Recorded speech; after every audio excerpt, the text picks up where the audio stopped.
Genesis chapter 14.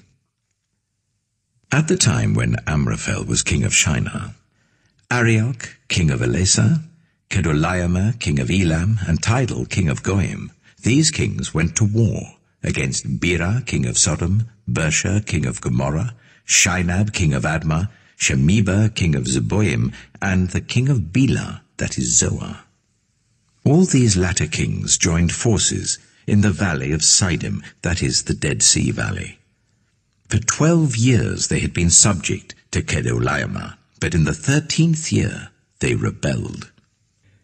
In the 14th year, Kedorlaomer and the kings allied with him went out and defeated the Rephaites in Ashteroth Karnaim, the Zuzites in Ham, the Emites in Shaveh Kiriathaim, and the Horites in the hill country of Seir as far as El Paran, near the desert. Then they turned back and went to En Mishpat, that is Kadesh, and they conquered the whole territory of the Amalekites as well as the Amorites who were living in Hazezon Tamar. Then the king of Sodom, the king of Gomorrah, the king of Admah, the king of Zeboyim, and the king of Bela, that is Zoar, marched out and drew up their battle lines in the Valley of Siddim against Kedorlaomer, king of Elam, Tidal, king of Goyim, Amraphel, king of Shinar, and Arioch, king of Ellasar, 4 kings against 5. Now the Valley of Siddim was full of tar pits, and when the kings of Sodom and Gomorrah fled, some of the men fell into them, and the rest fled to the hills. The 4 kings seized all the goods of Sodom and Gomorrah and all their food. Then they went away. They also carried off Abram's nephew, Lot, and his possessions, since he was living in Sodom. A man who had escaped came and reported this to Abram the Hebrew. Now Abram was living near the great trees of Mamre the Amorite, a brother of Eshcol and Ane, all of whom were allied with Abram.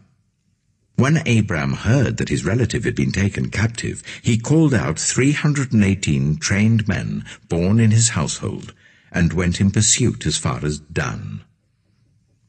During the night, Abram divided his men to attack them, and he routed them, pursuing them as far as Hobah, north of Damascus.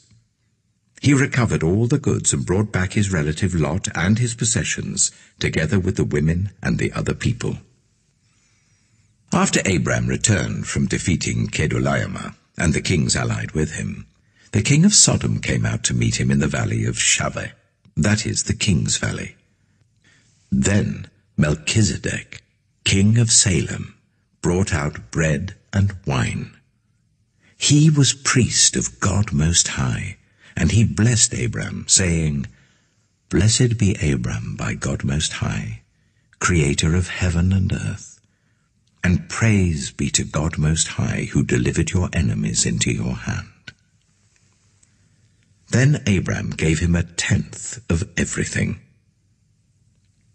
The king of Sodom said to Abram, "Give me the people and keep the goods for yourself."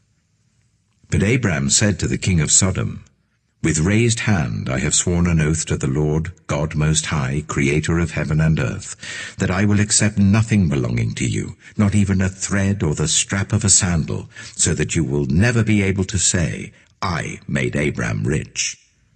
I will accept nothing but what my men have eaten and the share that belongs to the men who went with me, to Ane, Eshcol, and Mamre. Let them have their share."